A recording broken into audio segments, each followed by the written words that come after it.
This is our EZread CVC Make a Word photo card and letter tile kit.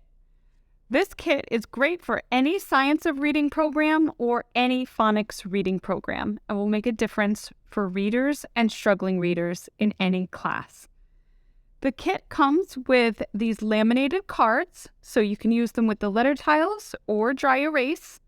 And students can play with the letter tiles. They are color-coded, consonants in black and vowels in red, and they can build out the different phonemes and the different sounds of the CVC words. So here you'll see cat, C-A-T.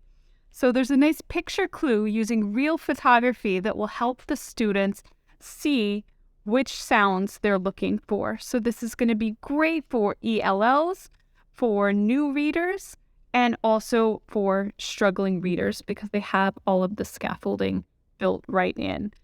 On the back of each card, you'll also see that it's self-checking, so it will have all the letters right at the bottom here. So your students can do this activity independently in a center, and it will help build their confidence.